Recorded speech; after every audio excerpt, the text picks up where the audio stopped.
അങ്ങനെ ഓൺലൈനും ഓഫ്ലൈനും ഒക്കെ മേടിച്ച സാധനങ്ങളെല്ലാം കൊണ്ട് ഞാൻ എൻ്റെ വിഷുക്കണി ഒരുക്കാൻ തുടങ്ങി. എല്ലാ പരിപാടികളും കഴിഞ്ഞൊരു 10-10:30 ഞാൻ 10:30 കഴിഞ്ഞു ഞാൻ തുടങ്ങിയപ്പോൾ. എല്ലാം ബാക്കി പണികളൊക്കെ കഴിഞ്ഞ് കുളിച്ച് അത് കഴിഞ്ഞിട്ടാണ് തുടങ്ങിയത്.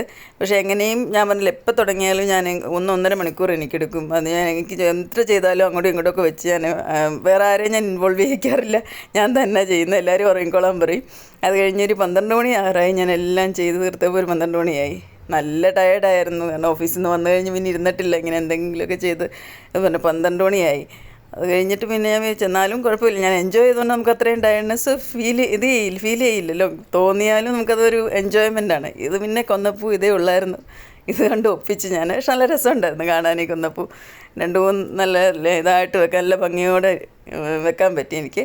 പിന്നെ ഇതാണ് എൻ്റെ വിഷുക്കണി. ഞാൻ പറഞ്ഞില്ലേ, ഇതിൻ്റെ ഫ്ലാറ്റൊക്കെ ആകുമ്പോൾ ലിമിറ്റഡ് സ്പേസേ ഉള്ളൂ. നമുക്ക് നാട്ടിലെ പോലെ ഭയങ്കര ലാർജ് സ്പേസൊന്നും ഇല്ലാത്തതുകൊണ്ട് ഉള്ള സ്പേസിൽ എനിക്കറിയാവുന്ന രീതിയിൽ ഞാൻ എൻ്റെ ഉണ്ണിക്കണ്ണിന് വിഷുക്കണി ഒരുക്കി. അതാണ് എൻ്റെ സാറ്റിസ്ഫാക്ഷന്. അത് ചെയ്യുമ്പോൾ നമുക്ക് കിട്ടുന്നൊരു സാറ്റിസ്ഫാക്ഷനാണല്ലോ ഏറ്റവും വലുത്. നമുക്കറിയാവുന്ന രീതിയിൽ നമ്മൾ ചെയ്യുക, അത്രയേ ഉള്ളൂ. അപ്പം അങ്ങനെ ചെയ്തു. പിന്നെ 12 മണിയൊക്കെ ആയപ്പോൾ ഉറങ്ങിയിട്ട് 4-4:30 ആയപ്പോൾ എണീറ്റ് വിഷുക്കണി കണ്ടു. പിന്നെ എല്ലാവരെയും വിഷുക്കണി കാണിച്ചു.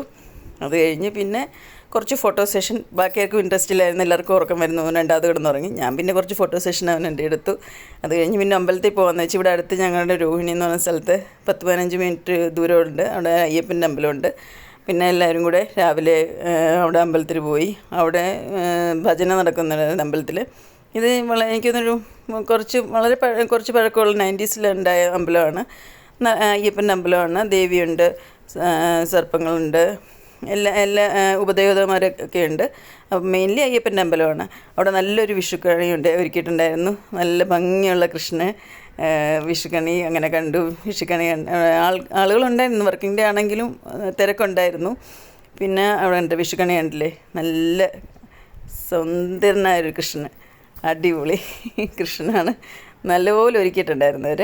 പിന്നെ അവിടെ നിന്ന് തിരുമേനി വിഷുക്കൈനീട്ടം തന്നു, അതും മേടിച്ചു. പിന്നെ അവിടെ ബ്രേക്ക്ഫാസ്റ്റ് ഉണ്ടായിരുന്നു, അത് കഴിച്ചു. പിന്നെ തിരിച്ച് വീട്ടിൽ വന്നിട്ട് ചെറുതായിട്ടൊരു സദ്യ ഉണ്ടാക്കി.